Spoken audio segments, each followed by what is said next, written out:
Each week we travel to a different part of the country. This week we've come to East Anglia, to Norfolk and the town of King's Lynn. A town with some of the best preserved medieval buildings in England and a rich history of trade links across Northern Europe. Our audience members arriving here this evening, as every week, reflect the general political picture across the nation. And tonight they want to ask about Keir Starmer's trip to China and Reform UK. Are they just morphing into the old Conservative Party? Welcome to Question Time from King's Lynn.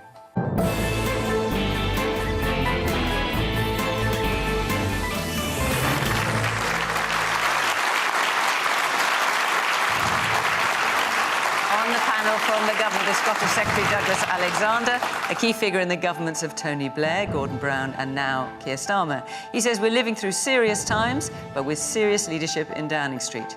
James Cartlidge is the Conservatives' Shadow Defence Secretary, a former mortgage broker. He entered Parliament in 2015. He served as Courts Minister under Boris Johnson, but resigned in 2022 in protest at his behaviour. Jo Grady became the leader of the University and College Union in 2019, the daughter of a coal miner from West Yorkshire. She says attempts to block Andy Burnham's return to Westminster make Keir Starmer look weak and scared. And Konstantin Kisin is a podcaster, satirist and political commentator who's been described as an anti-woke libertarian. He says Reform UK offer the best hope for the country at the next election.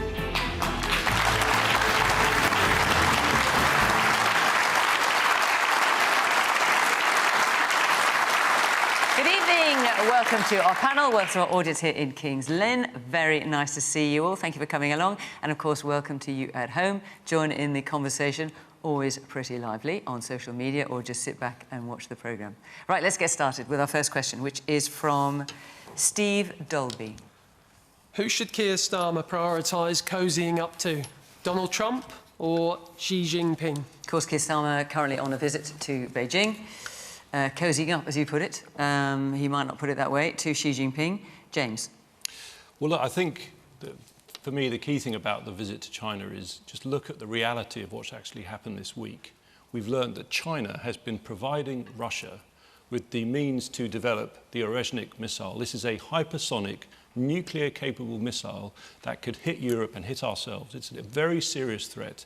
The fact China is doing that shows that they're a serious threat to our country. Instead of kowtowing to China, the Prime Minister should be robust, showing leadership and standing up to that government. And the last thing we should be doing is allowing them to build a massive super embassy in the heart of London, right next to the key financial cables that support the City of London.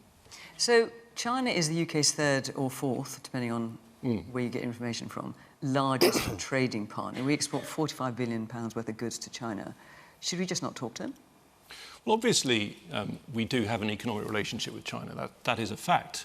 The question is, what are we... It's a very significant one. Yeah, but the question is, what are we prepared to do as a country, given the threats we face? Obviously, I look at it from a defence point of view. But if you look at it economically, it has to be said, the government have struggled to deliver a growing economy. We have unemployment rising. We have inflation significantly higher than it was at the general election when we had it on target at 2%. And the worrying thing is the Prime Minister is floundering around trying to deliver growth in the economy. He's gone to China with some pretty weak fare has come out in this deal as far as we can see. What he's not doing is confronting China about its abuses on human rights, about the fact that it is a clear threat to this country and the way it is supporting Russia. That is a clear and present danger to our country. We need a leader who is strong and stands up to China. Douglas, has James got a point? We haven't got much out of this visit. Well, if you're... I come from Scotland. The Scottish whisky industry is one of the top 10 whisky markets in the world. This morning it was announced that the tariffs of Scotch whisky being imported into China are going to be halved. That's about 250 million pounds worth of value for Scotch whisky over the next 5 years. So I think it's frankly insulting to Scotch whisky workers for you to suggest that there aren't significant gains that can be secured from that relationship. But it's good for them, but what about other industries? Well, we've got about 370,000 people working across the UK based on the relationship. You're right. It's the fourth largest trading partner. It's the world's largest economy. It's the biggest exporter of goods anywhere in the world. It would frankly be completely daft in the interest of the UK's national interest not to be talking to China. That's why Mark Carney from Canada was there last week. It's why Donald Trump's going in April. It's why President Macron has been 3 times in the last 8 years. The German leadership has been there 4 times in the last 8 years. Let's look at the record of James and the Conservatives. They promised a new golden age, and actually what they delivered was an ice age. There hasn't been a British Prime Minister visiting China for the last 8 years. If you are serious about making goods cheaper, delivering strong jobs here in the UK, and take seriously our defence and security needs, of course we have different relationships between China and the United States, but we should be engaging with both of these countries. And frankly, what we saw under Boris Johnson, who actually approved the embassy that you're now complaining about, the Prime Minister of the government in which you served, the reality is he trashed our international relationships, and I personally, in these deeply troubling times, do feel a sense of relief that we've no longer got the clown show we had in Downing Street, but we've got serious leadership for serious times. So, with respect to insulting workers in the whisky industry, would you like to apologise? I'm talking about a country, would you like to apologise? That this week has been found to be providing the key materials for Russia to develop a hypersonic nuclear-capable missile. They've already hit Ukraine with that missile. This is incredibly serious. We need to stand up for ourselves and our allies. You know how serious it is in Ukraine, Douglas.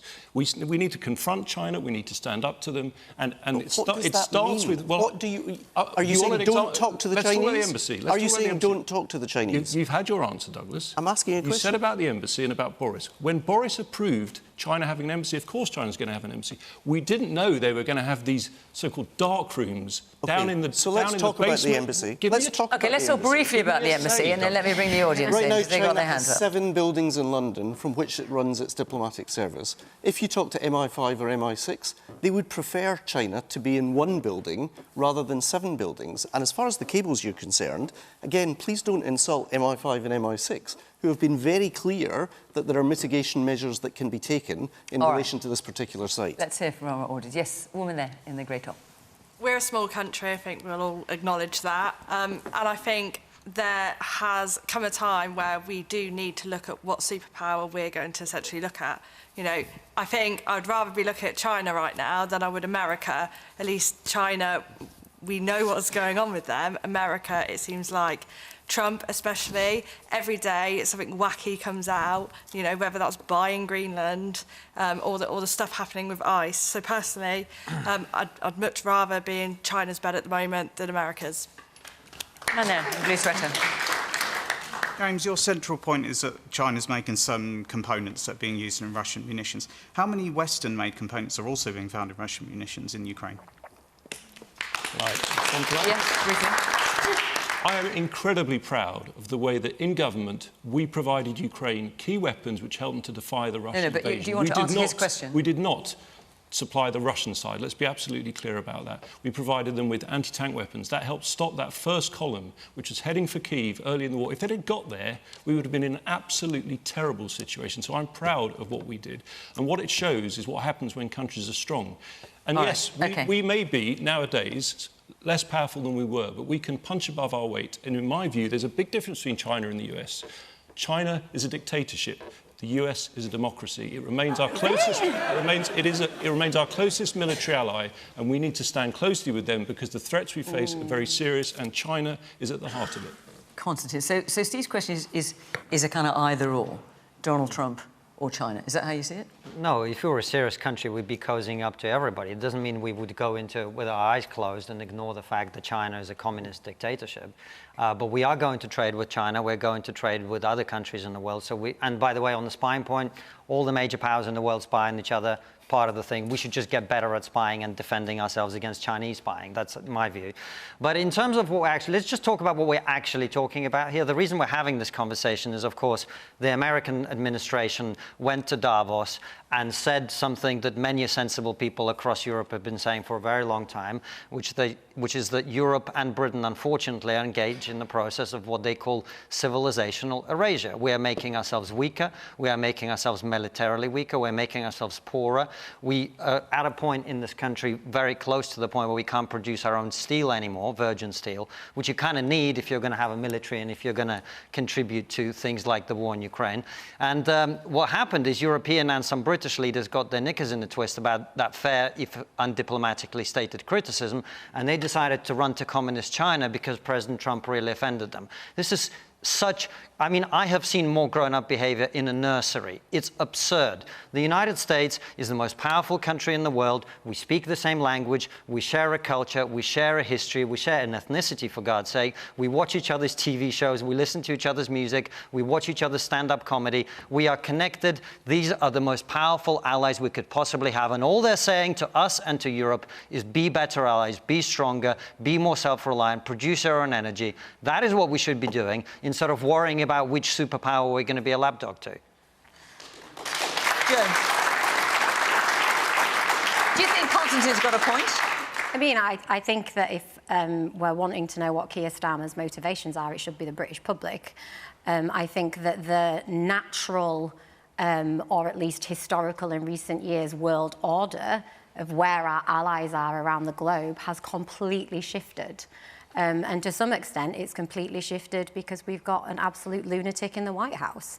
You know, everybody is watching on in horror at what is happening on the streets of major US cities. Now, of course, we can and we should also talk about human rights violations in China.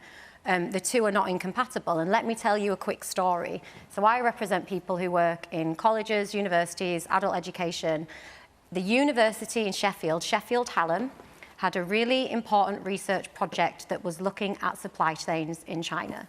They discovered that there was huge human rights violations, slave labor used in these supply chains. But because, as a country, under your government in particular, we have significantly underinvested in higher education. What does this mean? That we are completely, as the gentleman said earlier, completely reliant on international student fee income. So the Chinese government, and we have this on record from research, the Chinese government directly intervened in Sheffield Hallam to close down that research centre.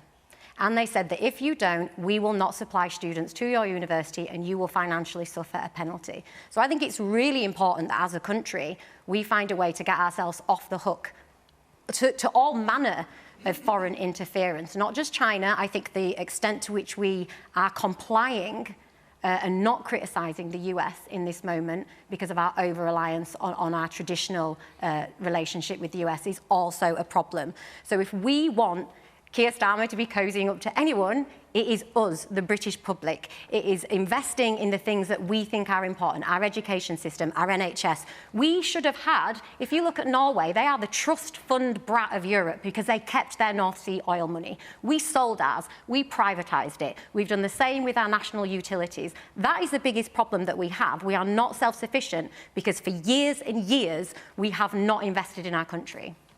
Man here in the front, in the white shirt.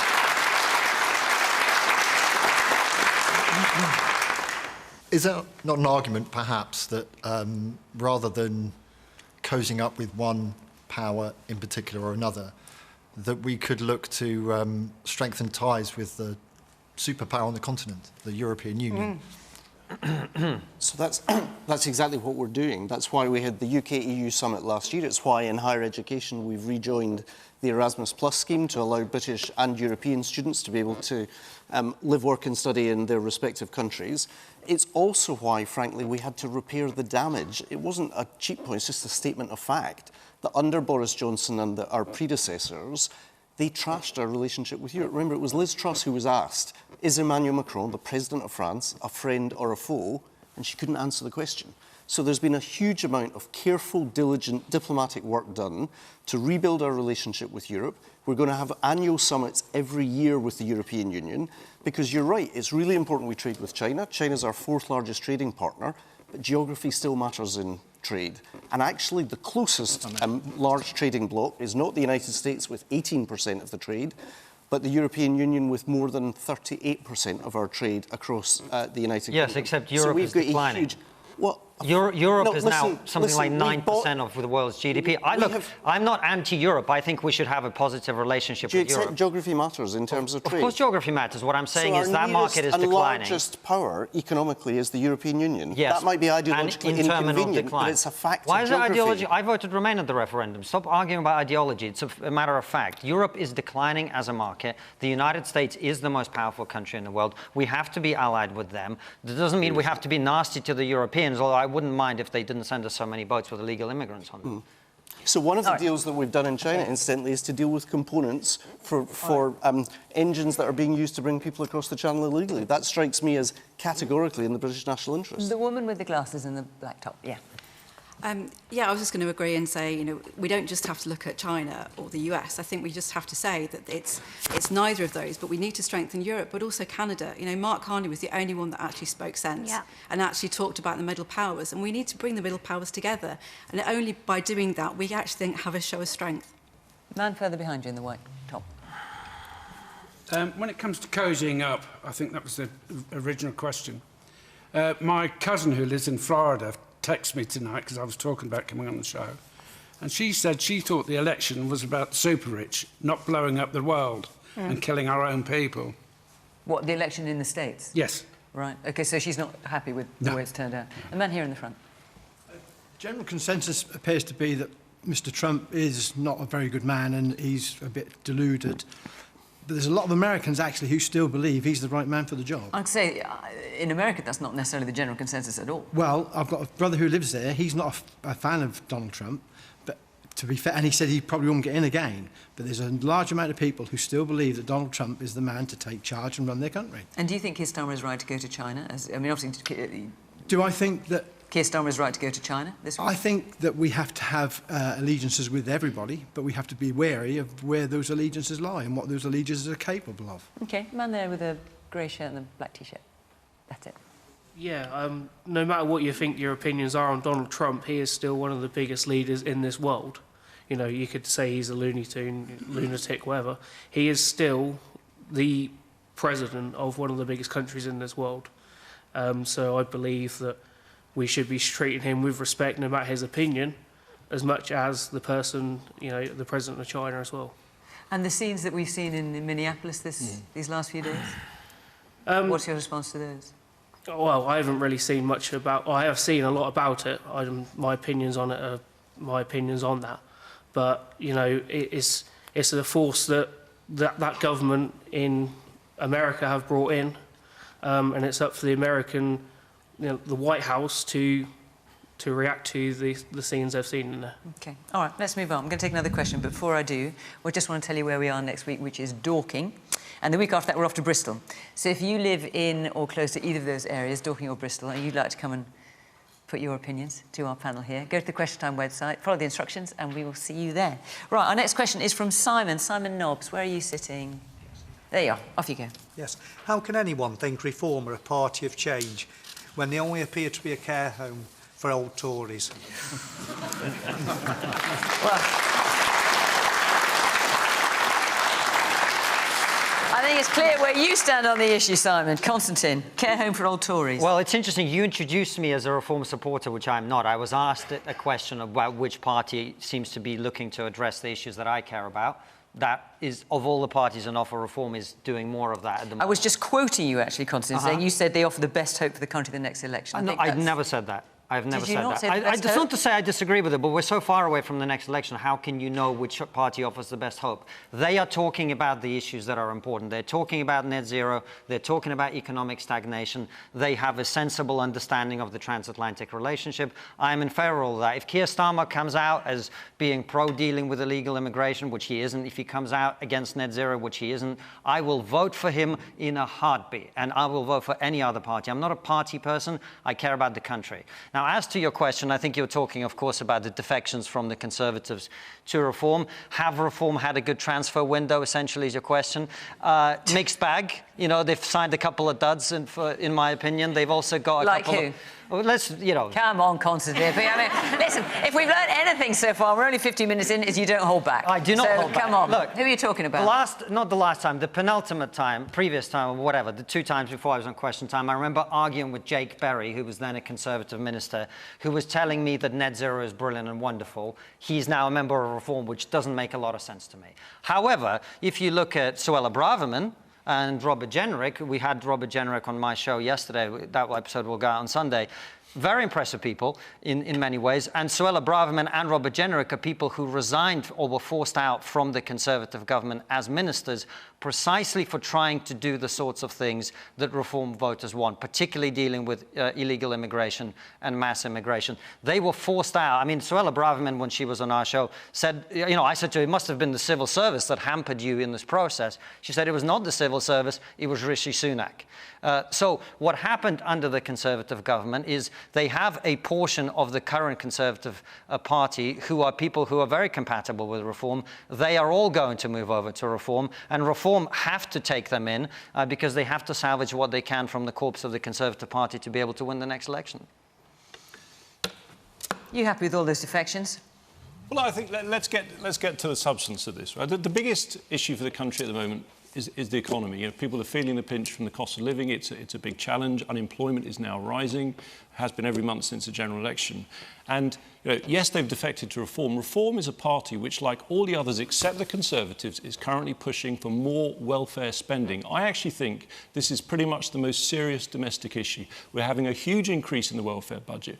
Many, many people who are not working, who we need to get into work. It's absolutely essential. And if we can do that and cut that spending, we can use it to cut taxes and drive economic growth instead of the very sluggish economy we have right now. So on the substance... Can I just point out the Representative Reform UK have been on this programme saying they want to cut welfare spending. They are committed, well, their official policy is also to remove the 2-child cap that we introduced in government in order to control welfare spending. If you want to cut welfare, you have to take some very difficult decisions to do it. We did that in government, and we are prepared to do that in order to prioritise the economy. That's a massive difference between Kemi and Nigel Farage.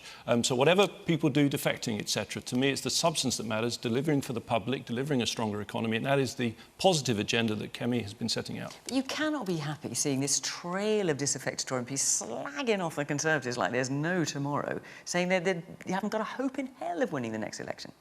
Well, if you're going to defect, I guess you're not going to be positive about the party you've just left, are you? But I'm incredibly proud of our party. We governed through a very challenging period for the country. The pandemic followed immediately by the war. I'm proud of the decisions we took on rolling out the vaccine, the first country in Europe, the way we stood up to Russia alongside Ukraine. But by the election, clearly, we'd become disunited and we had a terrible result, our worst ever election result. And it's difficult to come back from that. And it is testing and challenging. But actually, Kemi, in recent weeks, has grown into the role. She's ahead of Farage in some opinion polls on who is the best leader. And I think she's done that by being a strong leader against Keir Starmer, forcing U-turn after U-turn. So many, I frankly lost count. So, you know, I think Kemi has shown us a positive road forward. And I do think we will now grow strongly from that. Man here in the front. Hello. So, just to clarify, I voted Labour in the last election. I don't know who I'd vote for coming up to the next election.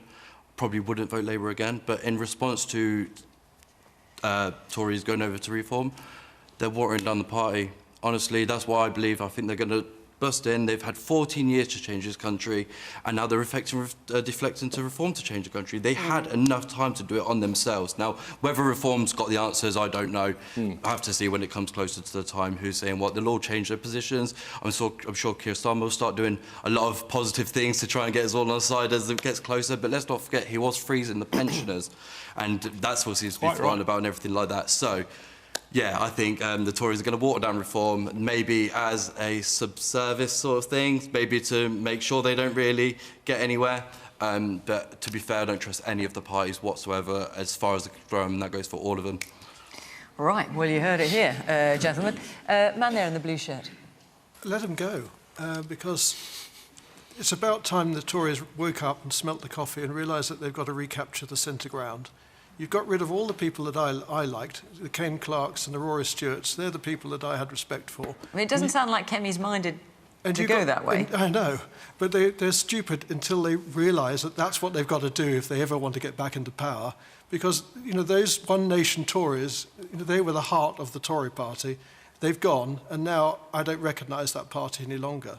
Unless you recapture the centre ground, you're done So for. do you know where to place your vote then? I voted Labour. I thought I was going to get the Blair-Brown government again, which I thought was a fantastic government. This one doesn't seem to know what they're doing. They have no experience of business. They're trying to kill the goose that lays the golden eggs rather than feed the goose. I would now probably vote Liberal Democrat because that's the only place I can see the centre ground is still live. Okay. Right, yes. Woman here with the blonde hair. However, the Tories that have deflected, hadn't they had 14 years to make a difference to their party? And now they have deflected. What makes Reform think they're going to make a difference to the Reform Party? Douglas. So I get why people call them a retirement home for former failed Conservatives. I think 26 former Conservative MPs have joined, Suella Braverman, Robert Jenrick and others. But I think they represent something much more profoundly challenging than simply a care home for former Conservatives. Our Scottish Labour leaders called Anas Sarwar. If you look at the frankly disgusting racist adverts that Reform ran against Anas Sarwar in Scotland, you would recognise that they represent a politics of hatred, division and polarisation that I think should have no place and not be the choice of the people of the United Kingdom in the coming months. If you ask me what I really believe about our country, I think the poet Tony Walsh spoke for so many of us after the Manchester bombing when he described "This is the place." That was a poem that he wrote, and he said, "Some are born here, some are drawn here, but we all call it home." Those words are now in Manchester City's dressing room in Manchester. That vision of unity, of pride, of coming together speaks well to the kind of country that I want to live in. That is in direct contrast to what we get from Matt Goodwin, who's just been selected for the by-election in Manchester, who says of Tommy Robinson, in some respects, we're quite similar. We're better than that, and we deserve better than that in the United Kingdom. Well, listen, talking of the by-election, I mean, Reform is clearly a threat to the government, a threat to all the parties at the moment, leading in the polls and has been for well over 100 polls now. Andy Burnham thought he was your best chance of winning the Gorton and Denton by-election, but you refused to let him stand. We did, and that was more about the circumstances than the individual, because he's been elected to the Greater Manchester Mayoralty. He's got 2 more years still to run. He says you're blocking him. And lots of people think you're blocking him because you think he's going to be a threat to Keir Starmer. Let's start with whether he's being blocked. The specific rules of the Labour Party say if you're a sitting mayor, you have to ask the approval of the National Executive Committee. And their judgment was, frankly, given Reform are outspending Labour 10-1 at the moment, do we want to, as well as the critical elections in Scotland and Wales and across England, be fighting the equivalent of, 20-plus by-elections in Manchester at the same time, with all of the cost, energy and effort that would involve? So in that sense, they had to reach a judgment. They made the judgment, but Andy's committed himself to working hard for the Labour candidate. And my appeal to you this evening would be, even if you are frustrated with the Labour government, I understand that and I get that, please, in this by-election, recognise how we need to stop Reform from bringing that politics of polarisation and division to the heart of Westminster. Let's remember Sarah Potchin, who was elected by just 4 extra votes over the Labour candidate in Runcorn. She's the woman who complains that when she watches adverts on television, she saw too many, black and Asian faces. We don't need that kind of politics tearing our country apart. We need to come together, yes, focus on the economy, but make sure that we work together rather than not only have a retirement home for failed Conservatives, but bring in a much darker form of politics in this country than we've seen before. I'm not sure if it's much for pitch, though, is it? You might not want us, but at least we're better than that. Well, we recognise people want change, but the reality is change takes time after those 14 years. I know you don't support the decision to block Andy Burnham. No, I think the decision is really embarrassing for Labour. I think any team needs its best players on the pitch, and by any measure, Andy Burnham is one of Labour's best. With Reform growing every day, the very concern that Labour says they're worried about in Manchester, Labour would be stupid, I think, not to platform somebody who clearly connects with working class people, as Andy Burnham has, who marvellously represented the city of Manchester during the pandemic when the Conservative government wouldn't fund our regions properly, and who has shown, that you can nationalise buses, you can put the very kind of engines of our city to work for people. Man in the black sweater there in the middle. The Labour Party didn't win the last election. The Conservatives lost it. and what a mess we are in now. What I say is, why don't we give Reform the chance to put things right? And what do you make of Simon's point that how can anyone think they're a party of change when they only appear, in his words, to be a care home for old Tories? Totally disagree. Totally disagree. Reform needs somebody with them with the experience, somebody from Westminster. But before a lot of those joined them, personally, I thought that Reform wasn't the party to take over. But I think they've got another 2 or 3 years, whatever it is, to become that party that will run the country. OK. Woman here in the olive-coloured top. I think a lot of the Tories who defected to the Reform Party were always perhaps racist and wanted to push an agenda that was disgusting, frankly, but they've just found a party that they could do it with. I honestly think general consensus, particularly amongst young people, is that we've lost our humanitarianism, and the only party that is showing any semblance of that is Green at the minute, frankly. And we're so fixated on the economy, on wealth, on so many other things, but we're just neglecting the fact that we are all humans and that we are not looking after one another. And none of Labour, Tories, Reform, none of you offer that security, particularly to young people who are so exasperated with just generally the state of the world and how we are treating each other. OK. Listen, they're not here to defend themselves, but I expect the Conservatives you refer to would deny that they are racist and would take issue with that. Yeah. Yes, Konstantin.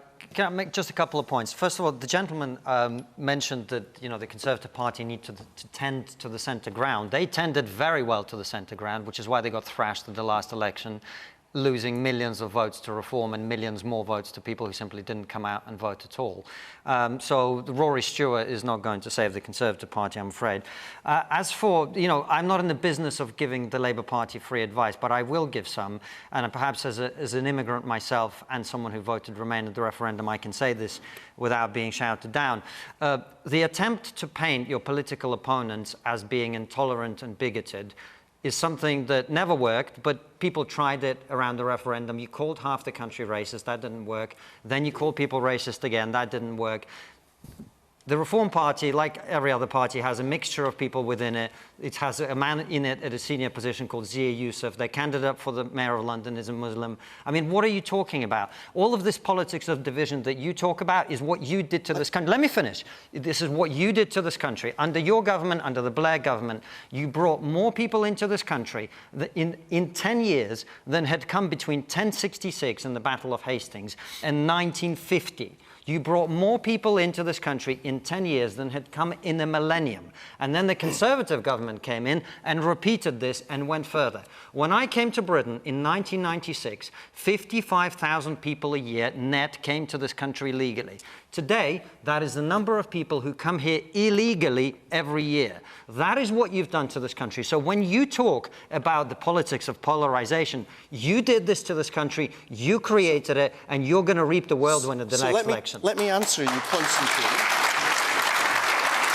Because Konstantin, we have a fundamentally different view. Clearly. So Rishi Sunak is no political friend of mine. He was the Conservative leader of the country, as you know.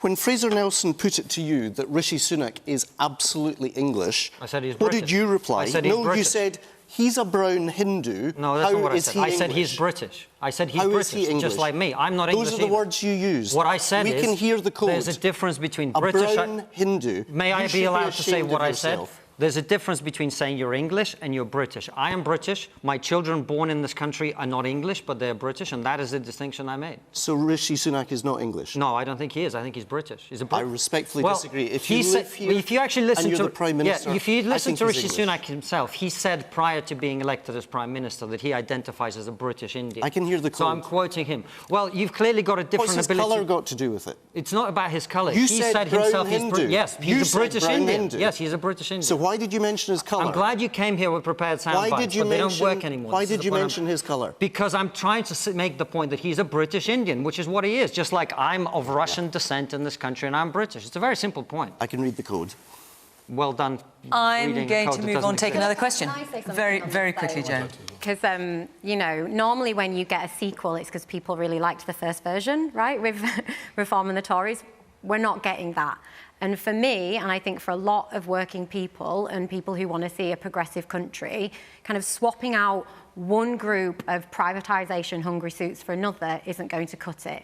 You know, we've been talking on this show about who we want to see in Parliament. You know, I want to see some regular people. I want to see construction workers. I want to see NHS workers. I want to see teachers. We've got, I think, about 120 people in this audience. I would like to swap some of our sitting MPs out with you, and I bet we would get a lot more done in a week than you're seeing getting done in Parliament. And I think that is a major problem that we have, whether it's the Tory care home for reform or not. Right, I'm going to move on, take another question. From Valerie. Valerie Younger. Off you go. Hello. With the extremes of weather we are living through today, is it time for an urgent, non-partisan response to the climate catastrophe and to call out the deniers? So how do you see it at the moment, Valerie? What do you think is going wrong? Well, I think everyone's a little bit scared that actually it's been watered down, our efforts to... What, commitment to net zero yeah. are you talking about? I think so. OK.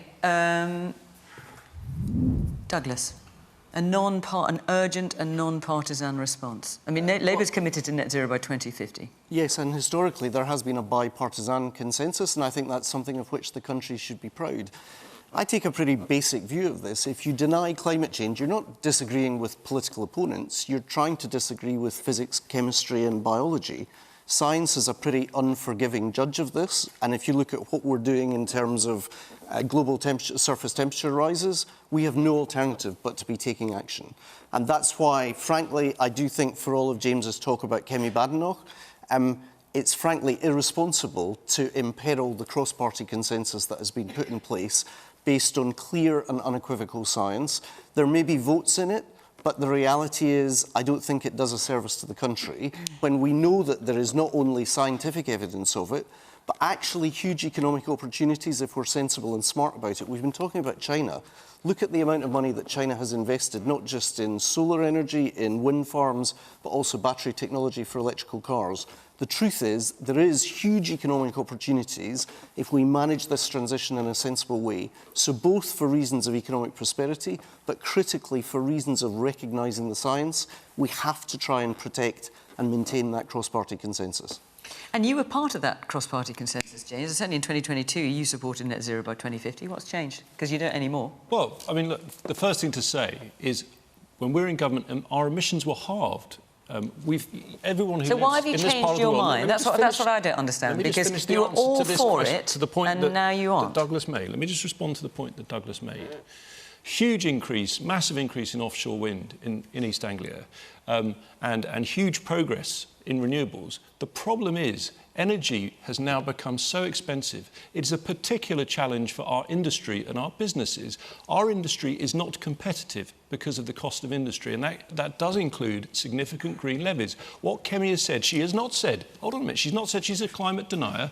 What she's said is to get policies in place for this, they have to be affordable to the public. They can't cripple the economy. If we do that, we won't gain anything. We've delivered much lower emissions in this country, but now we need the strong economy, which will come if we get our energy prices down and have a competitive industry again.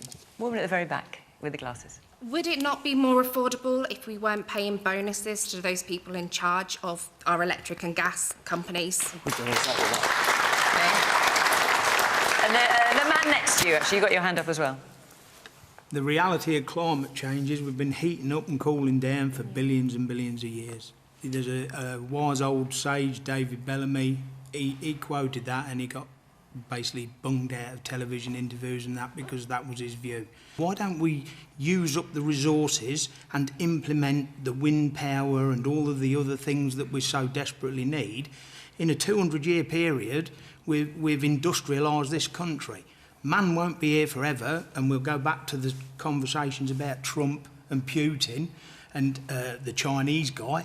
We'll go back to all of that. Somewhere along the line, one of those maniacs is going to ruin us all, and we'll be back to zero. We'll be, you know, we're just going on about it. We're not utilising what we've got whilst implementing what we think we need. Man here in the blue shirt.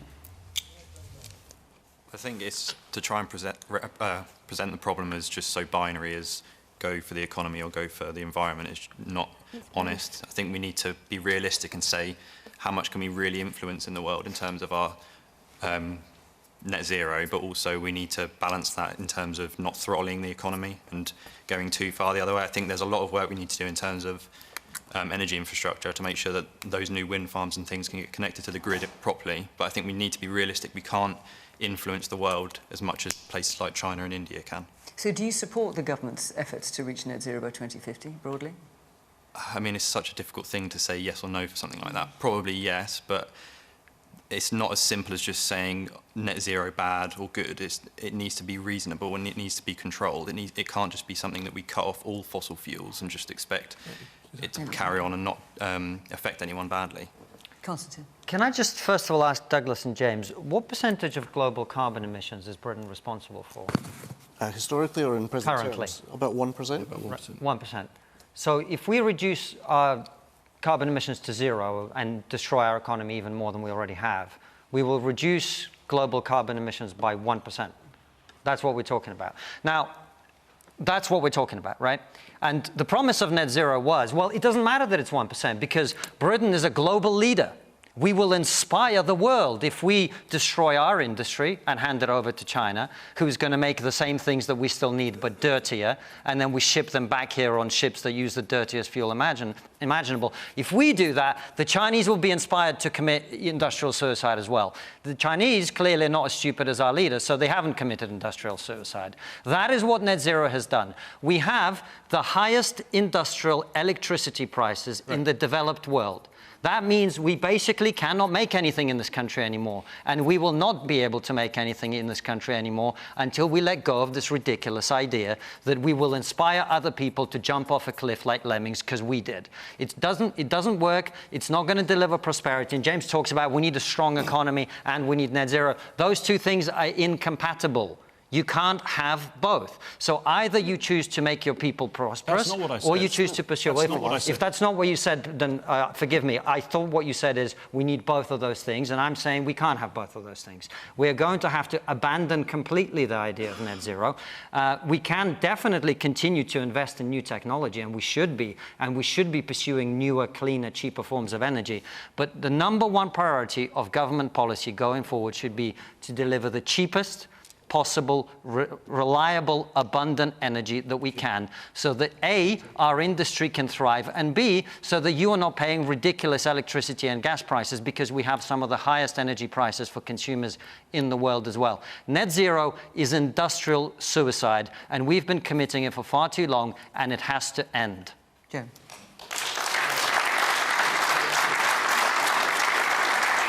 I think there's a few things to say. I mean, one is that we have very high utility bills because foreign companies own our utilities and charge us sky-high fees.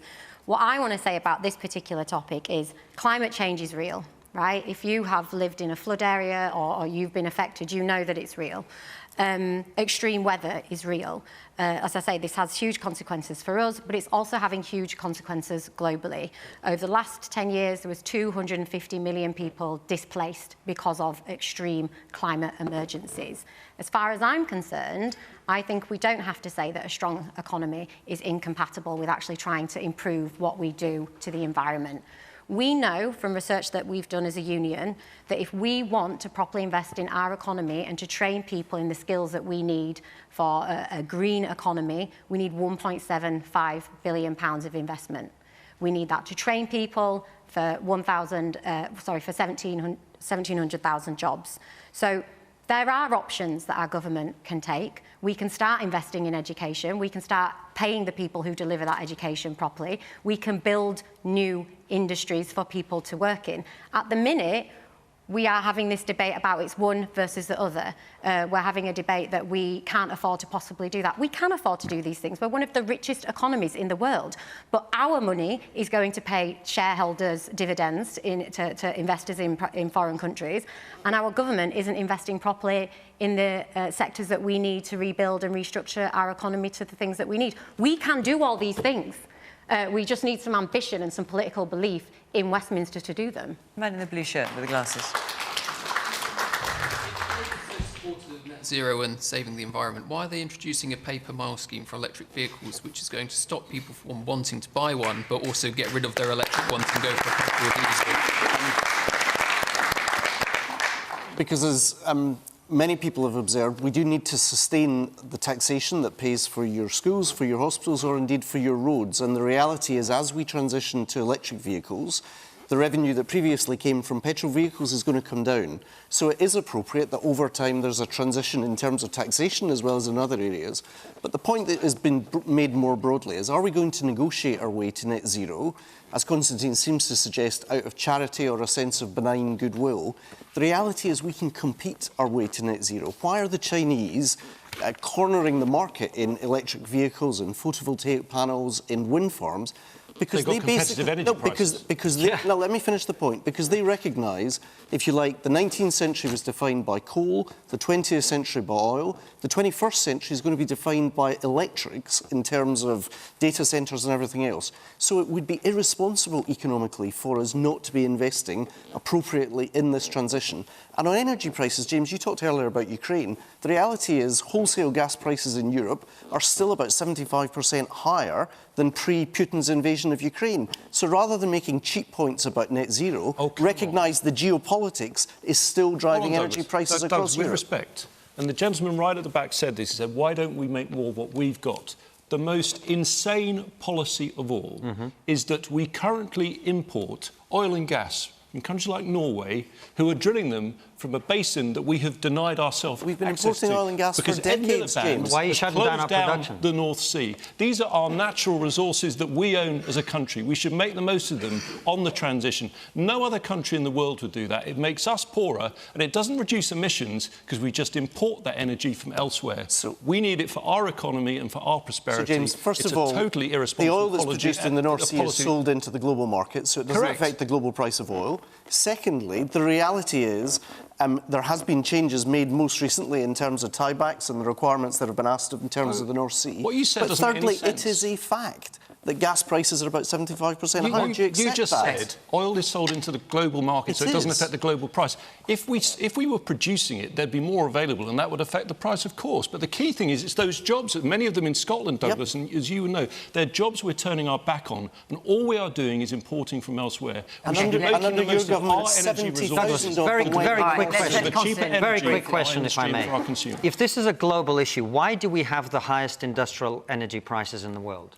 Because Europe's gas and oil prices are significantly higher than the United States. But why don't they have higher gas prices? Why are we the worst at this? Sorry? Why do we have the highest? We in Britain have the highest. Well, even though we've got gas in the North Sea that we could be producing and employing your constituents. Well, partly because we didn't build the power stations under James's government that were promised by Nick Clegg and others in terms of power stations don't produce stations. gas; they consume gas. No, but they produce electricity, and the economy's moving towards electrics, not least electric vehicles. We're not producing our own energy. This is why I said you guys should be in Parliament. All right. But you don't have let me take two more points, and I want to move because I want to fit in one last question. The woman here, we haven't had anyone from the front here. Yes, hang on, let me just get a microphone to you. Off you go. Yes, I mean, another reason why the bills are so high is because of the green levies that are put on people's bills.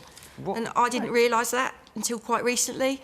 You know, disproportionately, poorer people are more affected by that. You know, it should come out of general taxation. I don't think it's fair. And I don't think you're being honest as a government telling people that. Man in the check shirt, sort of in the middle there. Yes. You talk about high energy prices, but we're always going to need fossil fuels at one point, regardless how much green energy you have. But for as long as the energy prices are amalgamated with fossil fuels and green energy, they're always going to be expensive in this country, and that's the biggest problem. Okay, all right. I suspect we'll come back to this subject. I'll be amazed if we don't. Let me take our last question, which is from Gail Redding. Where are you, Gail? Oh, there you are, right in the front. Does the panel think banning social media for under-16s is a good idea and will work? Right, so Australia's already banned it. France is looking close to banning it, and the government is consulting on possibly banning it, amongst a number of other things. Jo? So I think this is a really interesting question. I think that we can easily fall into a trap of debating should we just ban children from social media. But that doesn't cover conversations around actually how do we make sure that we remove pornographic and particularly extreme pornographic content from social media? How do we regulate gambling adverts? How do we deal with racism, homophobia and other forms of hate speech, right? But given that the question is, should we ban social media for under 16s? No, but I think... Do you think we should or we shouldn't? No, but the point I'm trying to make is I think the question is much broader than that. There is an issue, if you set up a TikTok account in the profile of a teenage boy, it takes 30 minutes before extreme misogynistic content is promoted to that user. So what I'm saying is I don't think simply banning social media for a particular age group is the issue.